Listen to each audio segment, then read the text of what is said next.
चिप्लो भएर काटिन्छ कि कपाल यहाँ लामो देखेको चरप चरप त्यही काटिदियो दादाले यतापट्टि काटिदिनुहुन्छ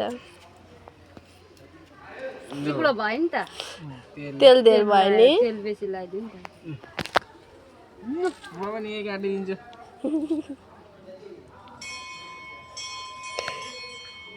त्यहाँ त कपाल झरेछ बितम त नानी धेरै चाहिए त ए राधे राधे गदम जिउ लु अब चाहिँ मेसिनले गरिदिनु पर्छ होला नि हे कसरी त्यो के गरेको बेदम तैँले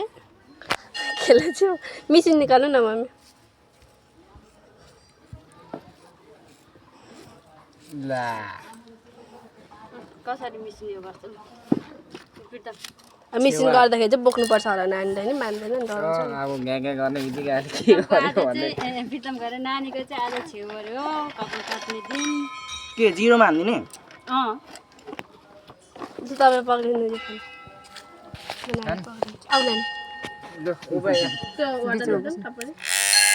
लगाउन अहिले बेच्नु सक्छ माथि गर्न त्यसलाई आउ नानी छोड्नु त दादाले काट्नु त जान्दिनँ कपाल झर्दैन मम्मी कपाल यो गर्छ अहिले सोर्नु होइन लुगामा नि लुगा के भन्छ यो गर्दैन लुगा खोल्दै होला बरु त्यो कोला फाल्दे कपाल पलाए भित्रबाट एउटा भेस्ट लगाइदिनु पर्ने त रहेछ लगाइदिनु यो केही छैन यो ओढाइदियो न त तौले अलिक ठुलो पारेर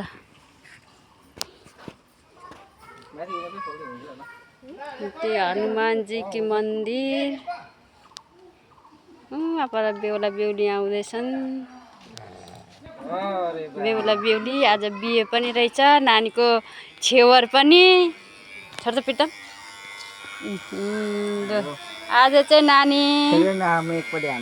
छोड्दैन एकछिन दादालाई छिटो गर्नु दे अहिले लास्टमा गर्दा पनि हुन्छ त अलिकति छुँदा भइहाल्यो आहा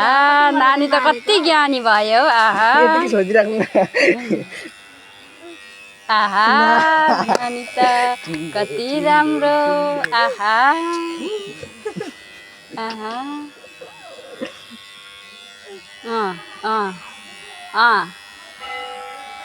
त्यसलाई कहिले कपाल काटिसक्नु भएको थियो कि क्या हो सन्चो लाग्यो कि क्या हो खुल्ला